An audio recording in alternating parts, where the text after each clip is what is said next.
All right, what is up, everyone? Welcome back to the Heart to Heart podcast. This is the third season and seventh episode. My name's Hafiz, and today we have a special guest, Crissy. Would you like to introduce yourself? I would love to. Thanks for having me. My name is Crissy Maier. I am an author of a book called The Too Tall Giraffe, and it is about looking different, fitting in, and finding your superpower. Awesome. Please don't make this complicated. What about the time we wasted on our love? All right, so we're gonna jump right into the gaming aspect of it. For those of you who don't know how the game works, we ask each other three lighthearted questions, and we include three random words. We have to include three random words into our answers. You ready to get started? Yes.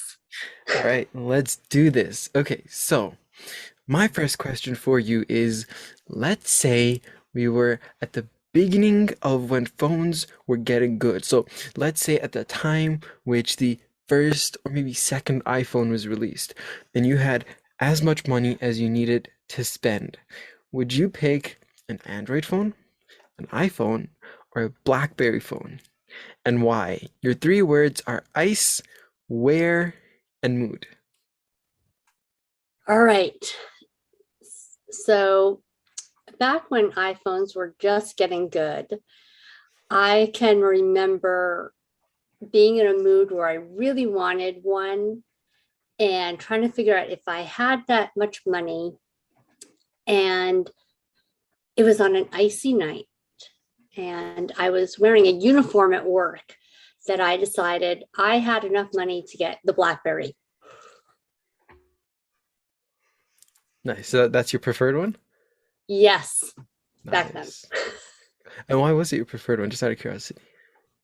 I think it was it. Ooh, that's a good question. Um, I think BlackBerry Messenger was sort of like the hot thing at the time. Got it. That makes sense. I haven't really had an experience with it, but I did hear it was. Yeah. That's cool. Awesome. Yeah. All right. So your question is, um,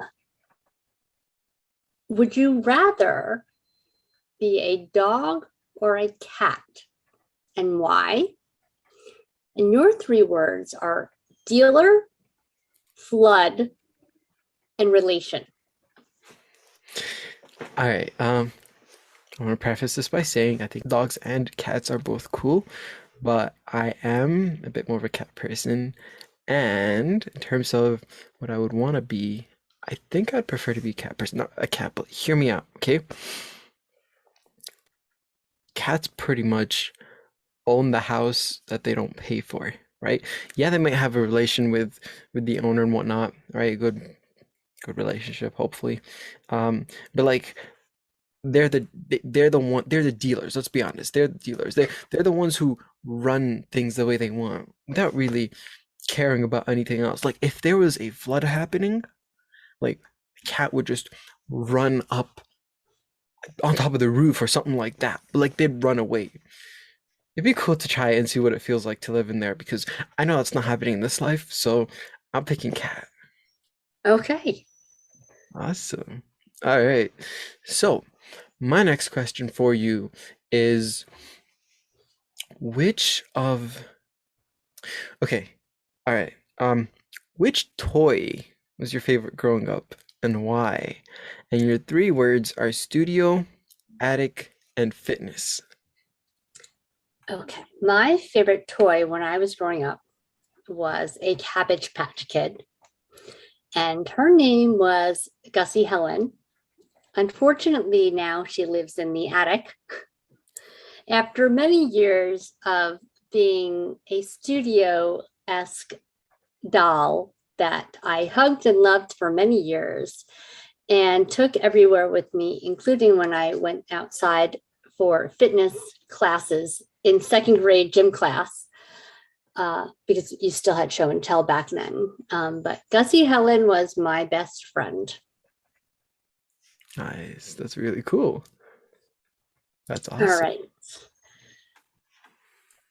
And so for you, if you had $2,500. Where would you go on vacation? And your words are snarl, community, and Q. All right, that's a great question. Sorry, how much was it again? $2,500. 2,500. Okay. So I don't like staying in queue, just in general. So my priority would be to like avoid situations like that. Um, Also, ideally it'd be a community where I don't hear too much of snarling, you know, especially with dogs and stuff.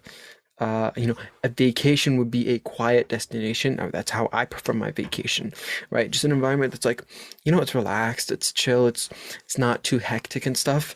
With $2,500, um, I never really thought this through. I have heard a lot about um Switzerland.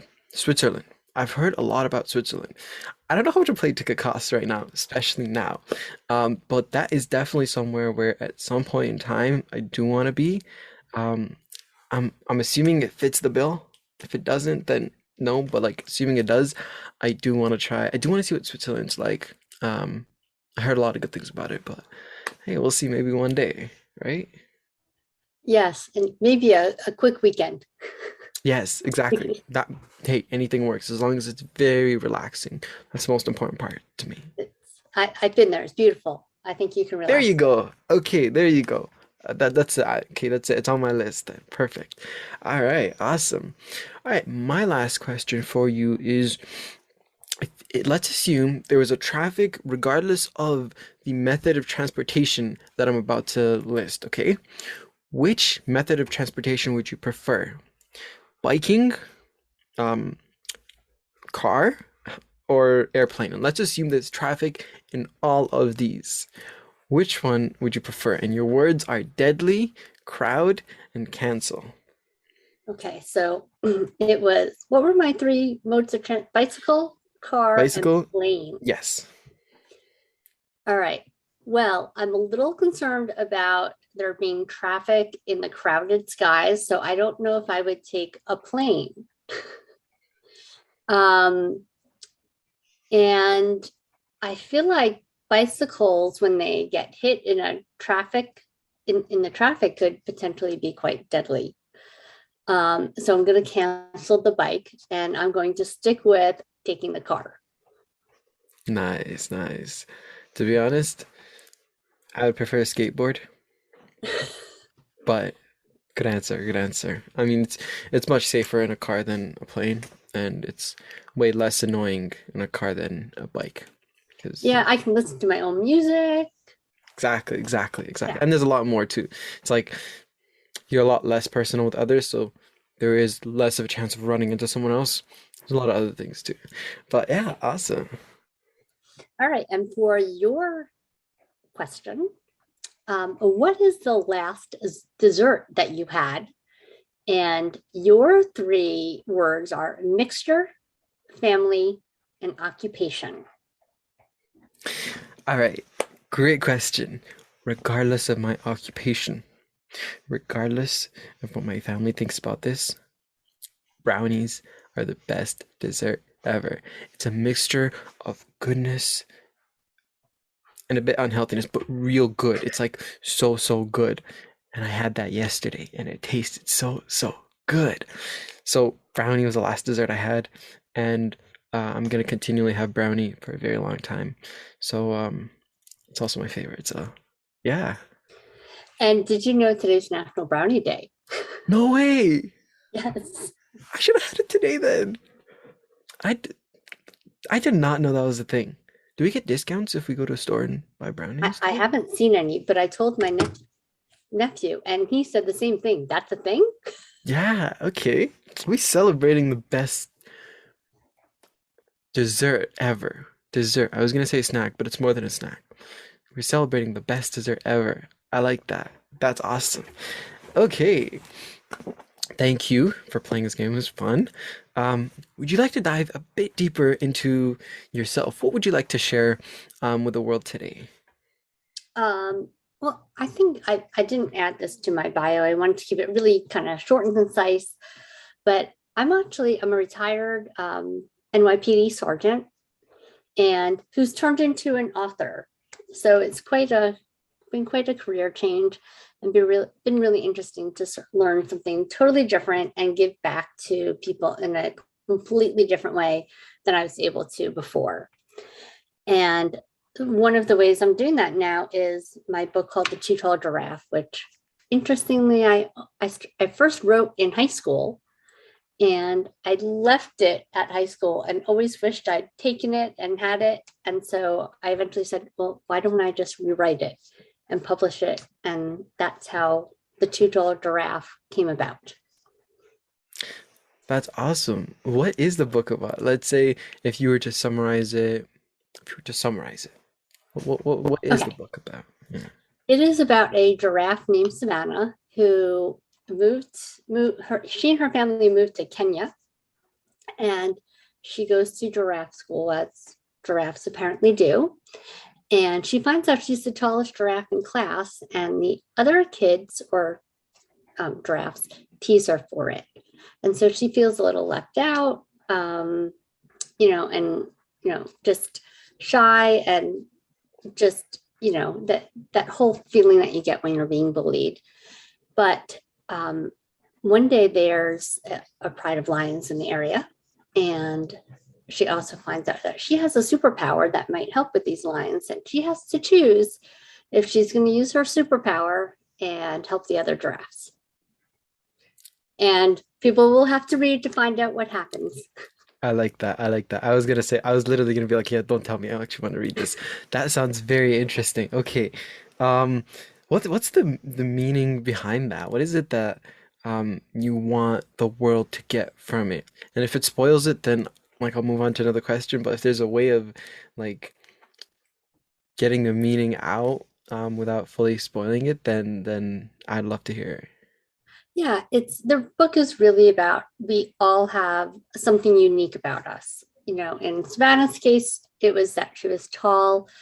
For some people, they have a different skin color. For other people, they're really short, they're really tall. There's, a million reasons why we're all different from each other. And sometimes we can see that as a negative, but often if we look deeply, there's a positive in it. And it's a way we can help other people and have insight into life that we wouldn't have had otherwise.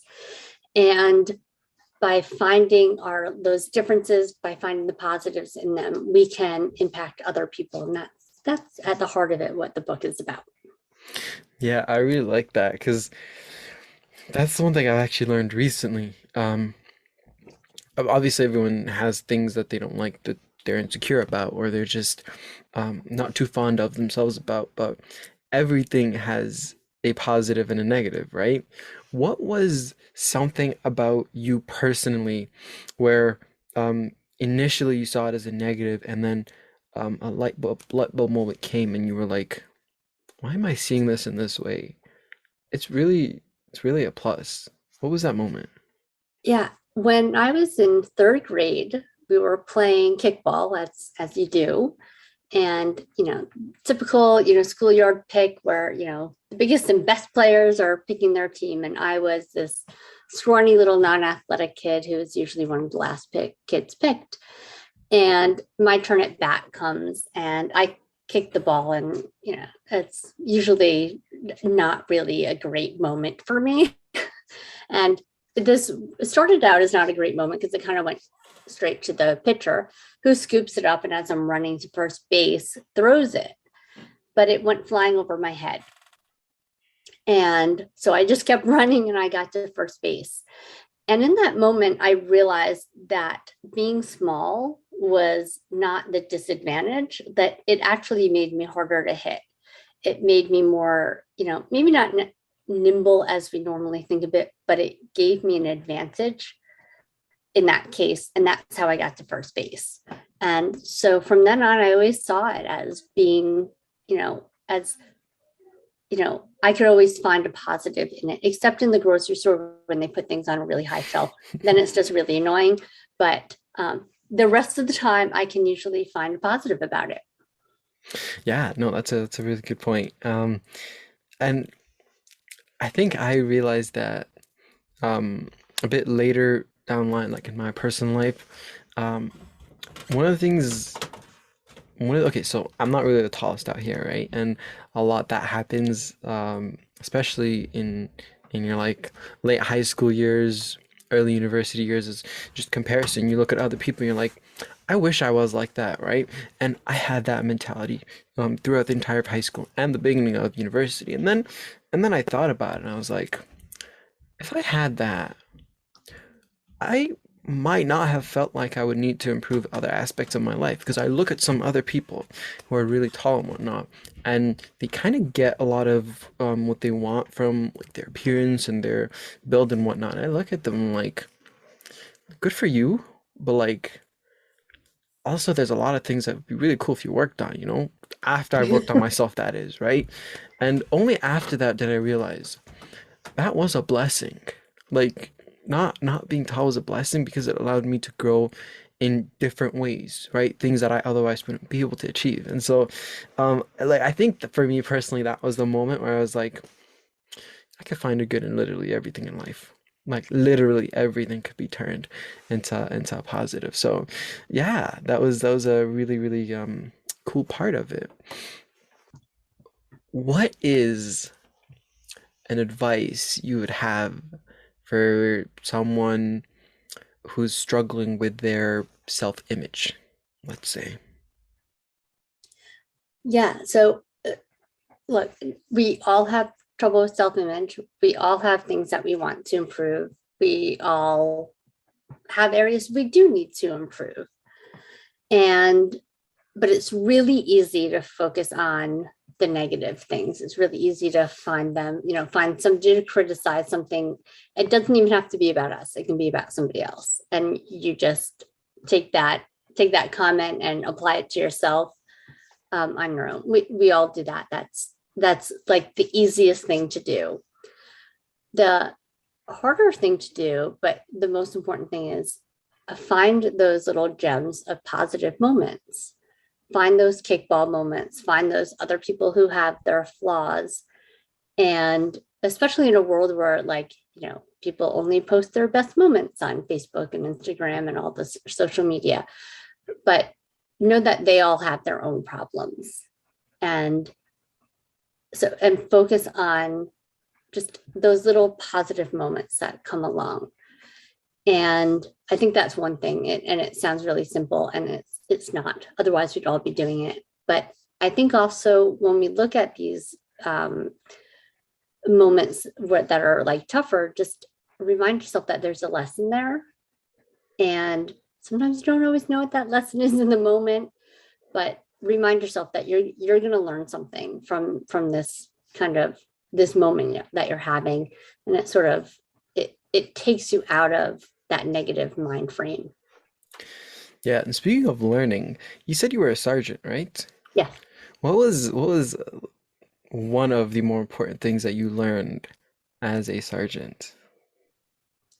People, how to deal with people, both my cops and the public. And because everybody is different, everybody has a different need, everybody has a different struggle. And everybody is walking to every conversation with a different last 5 minutes. So, you can walk up to somebody who's generally a very happy-go-lucky person, and the last person they met was really nasty to them. And when they come into that conversation, no matter what the conversation is, whether it's good, whether it's bad, they're walking in a mind frame of somebody was just a jerk to me. And so sometimes you have to check yourself, on what was your last 5 minutes, who pissed you off in the last 5 minutes, and how that has nothing to do with the conversation that you're having right now. And, again, that's really hard. But I think once we can stop and say, this other person has something going on that's affecting this conversation, you can slow it down and sometimes bring it back to where it needs to be. That's great. I'm very curious. Can you give me one incident that really, really stood out, or one experience that you had that really, really stood out? I'm Yes. very curious. Yes, please, go ahead. Yeah, I was working a presidential detail in Midtown, and what happens is when the president's moving into the area and coming onto a block, they freeze all pedestrian traffic, and it usually lasts like 5-10 minutes. But it's also a very fancy part of town, and there's people going to the spa. So they give us the word to freeze the pedestrian traffic, and we do. And somebody comes up to me and says, "I need to get to the spa," and I'm like, "I'm sorry, but the president's coming. It's going to be a couple minutes." And she starts yelling at me, like she's like, "I know he's coming. I don't care. I have to get like," and I'm just like, "Oh my." And I had a moment where I went to open my mouth and just like unleash on her. And then I said, it's not going to help. It's not going to change anything. And I literally opened my mouth and then I just shut it. And then she walked away. And then somebody came up to me and said, "That was really good." I don't know how you put up with that. Damn. That's yeah, it's frustrating having to deal with people like that, to be honest. People are very inconsiderate, people who are hard to work with, people who inconsiderate's the best term here. But yeah, it takes a lot of patience, it takes a lot of courage, so well done on that.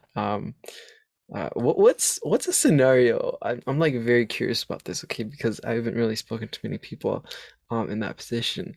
What's something internally that happened that um taught you a lesson? So like within the staff that you're working with.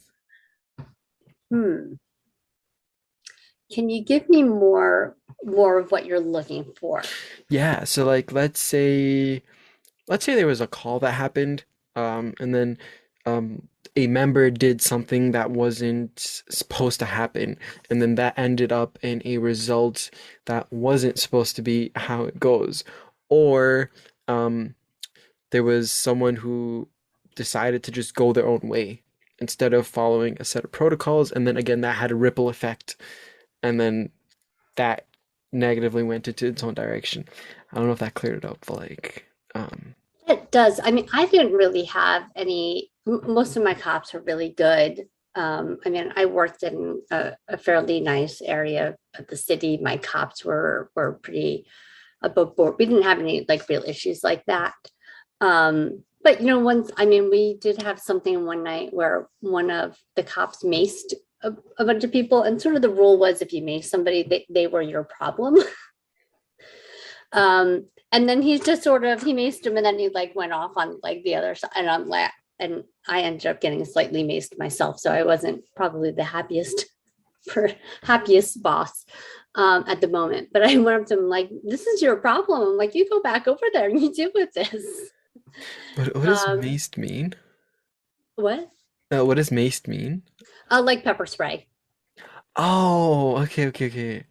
Yeah. Okay, okay, damn, okay, I didn't know that. Cool. Um, yeah, that's a very interesting scenario. I feel like so I'm just a very curious person. Okay, another question for you. What advice would you have for someone, let's say in their 20s? In general, or Y- just, Yeah, just like in general life advice. Yeah. I think try different things because I talk to people all the time. I'm not in my 20s anymore. I'm a few years past that. Obviously, I'm retired from the police department.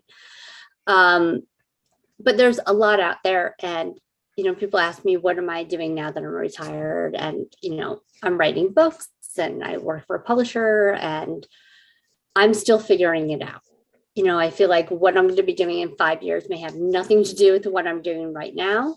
But I'm just exploring. I'm just doing things as I enjoy them while I do, and um, just being very agile with it. So I think, if I think about my in the 20s, try different things, learn different skills.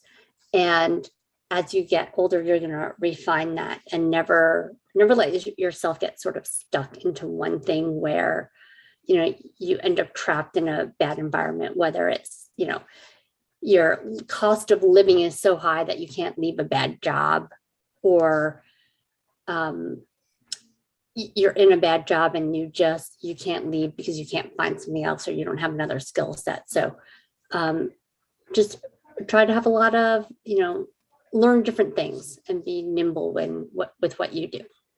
Nice, nice, nice.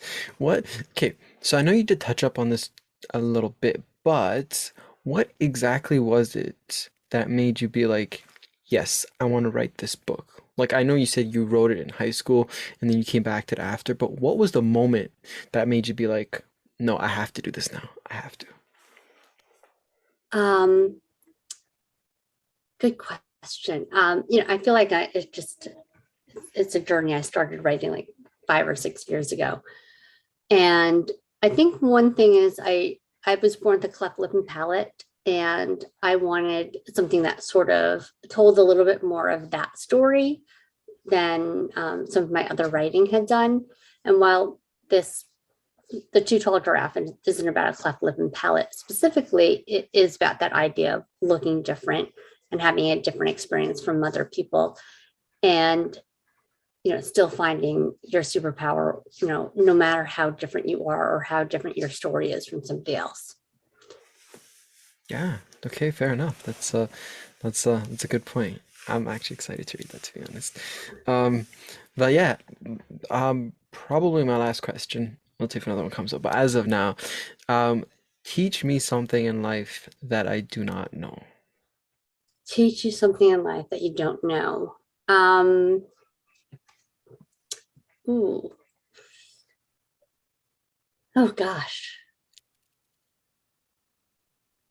Oh, I don't know. It's okay. This is like that classic. I don't know anything. I don't have any skills. Kind of self-deprecating moment. Um, let's see. Take the time you need, don't worry. I'll edit it out. Okay. Yeah. So one thing.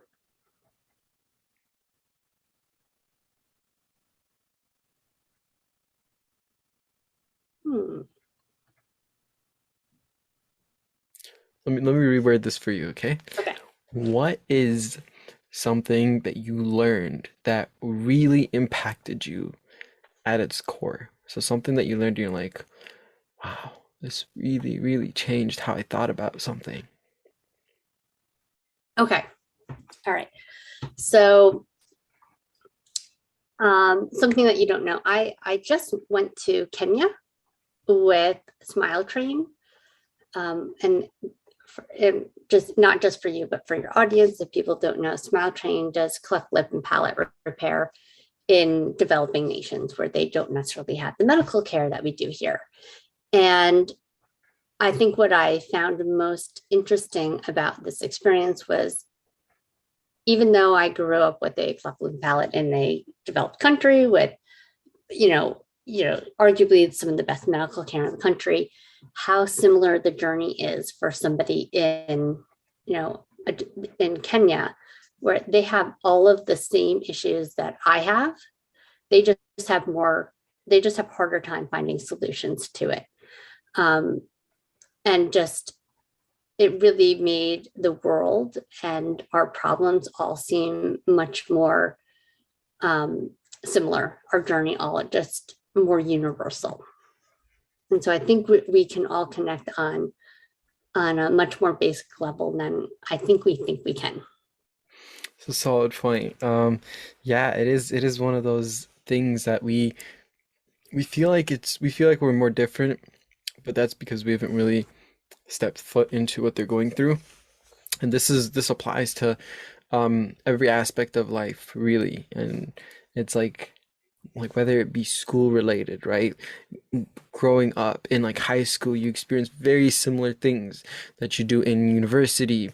In your fitness journey, you experience very similar things when starting off as you do when you're a little more advanced per se.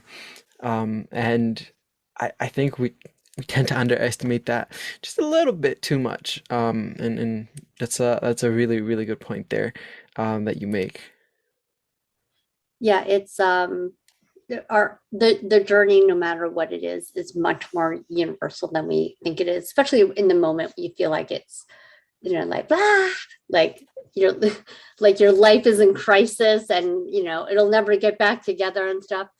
But that journey is actually very universal, no matter where you are, what you're doing, and what the problem is. We've all been there in some way, shape, or form. Yeah, and a lot of people are there right now, and that's another thing. A lot of times we tend to feel like we're alone in things, and I mean, it's justified because we usually don't see other people going through it because we don't want to share our hardships. Again, because most people are not sharing their hardships, so you don't want to be that one person who does. But the more you actually, talk to people, the more you get to understand what people are going through, the more you realize you're not much different from them. Like Nope. at its core, humans are humans, and we go through the same things. We're born the same way, we die the same way. It's, it is what it is. Yep. All right. Any last words, any last things you would like to add?